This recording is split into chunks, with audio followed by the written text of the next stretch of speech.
Yes. But yes, I am a bit of a drunk, a bit of an alcoholic. Is there any other alcoholics out there? Anybody? Yes? Yes, I see a lot of hands. Where's all my liquor drinkers out? Yeah. There's one word that strikes fear in the hearts of any drinker of any type of alcohol, and that is, anybody know it? Goldschlager. Oh. Yeah, exactly. You can hear that around the room. Goldschlager. Well, is it just me, or am I like imagining things, or is Goldschlager kind of like the date rapist of all liquors? Really? Because you go out, you want to have a nice time, you know, you want to go out with your friends, party it up, and then Goldschlager enters the picture. And then it's like, it comes on so sweet, you know, it tastes like cinnamon, it's all got that gold bling, just so nice and everything, and then you're drinking and then it just hits you like a ton of bricks. It's like, and drunk. Next thing you know, you're waking up in a fucking field somewhere, you're covered in blood. It's like, thank God the car is still in one piece, but why is there a condom full of ketchup on the dashboard? I don't know these things. It's a wild night, and everybody that I've ever met has a bad story to tell on Goldschlager. Like, I crashed a Lexus on it. Yeah. It was that bad. It was a hell of a night. And it gets you so drunk though, that's the thing. It's like, you don't expect it, and it gets you that kind of like sloppy drunk where you're like knocking over shit, throwing bottles through walls, punching holes in windows. Yeah. Yeah, I never did that, fuck. But yeah, I do get kind of destructive when I'm drunk. I like to break things and fucking throw shit all over the place, and that's not really a cool thing to do when you're in a bar. They don't really appreciate that.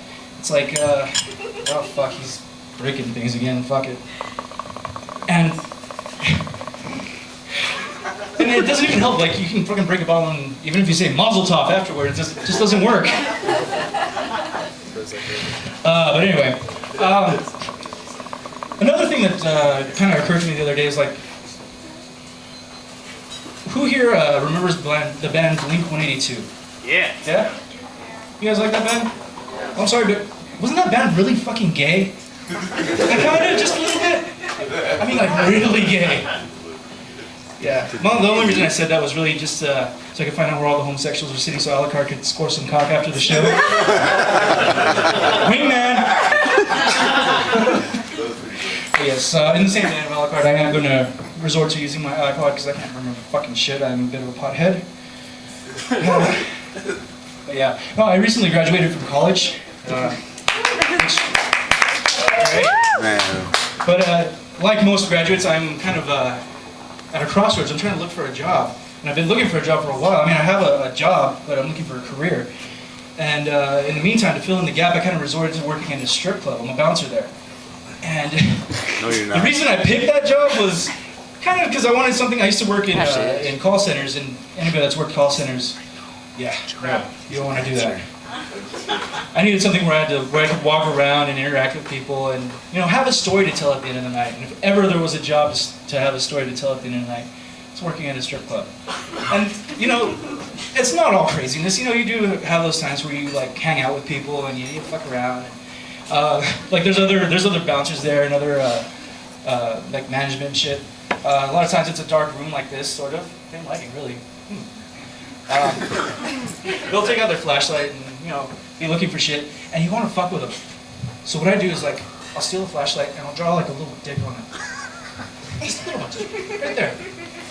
And then just leave it. And I'm watching and waiting. And then the other guy comes up and I ask him, like, dude, I can't find my phone. I got it. Picks up the flashlight.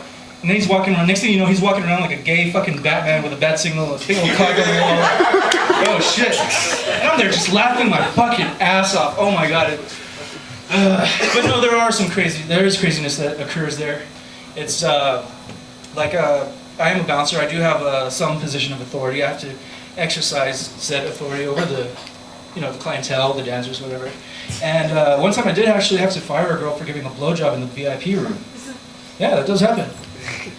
And it was awkward because, like, first off, I'm kind of non-confrontational, you know. I don't really like to scold people, but that was the first part that was awkward for. The second part was it was really awkward because I was the one that she was going down on at the time. All right, Desiree with a Z. We're gonna have to talk about this after you're done. And she gets all mad too. She like starts crying and starts talking about entrapment. I'm like, oh, entrapment, really? Really? That's kind of a big word for a girl that Hello Kitty tramp stamp.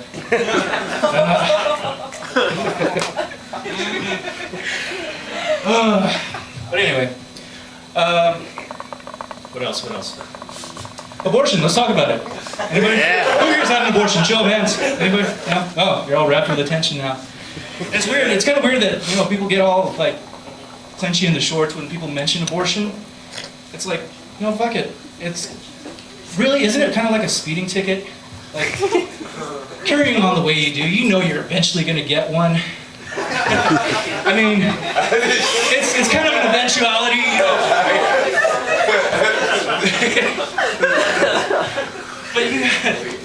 but it's just too fun to go 20 over the speed limit or fuck her without a condom. It just happens. But no, it is. It is a reality. I did end up the other day having to pay for an abortion. Yeah.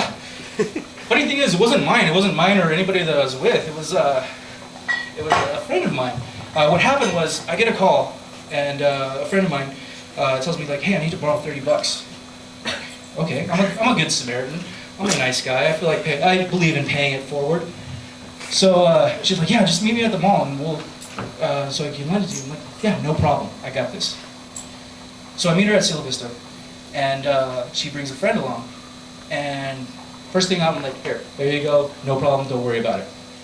It's not until afterward that I find out that this is to cover the part of the abortion that her friend couldn't pay for. And I had a lot of mixed emotions. And not because I'm like one of these pro-lifers or anything, these cunty fucking pro-lifers that are like holding up a picture of an aborted fetus and telling you to not play God and whatever. I don't give a fuck. Have your abortions, have 10 of them, I don't give a shit. Go crazy. It's your frequent shopper card. All I care. But I was met with a lot of mixed feelings, a lot of mixed emotions, because I was like, this is something that should have been special for me. My first time paying for an abortion. As a kid, you always fantasize about it, and you build it up in your head, and it's like, one day, you grab your mom's coat hanger and go to town on your cousin's Cabbage Patch doll.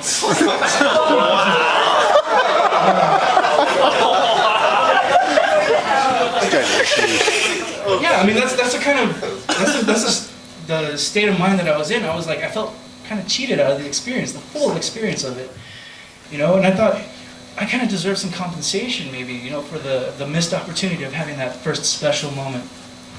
And I thought about it, and like, well, there's only really one aspect of this whole thing that I missed out on.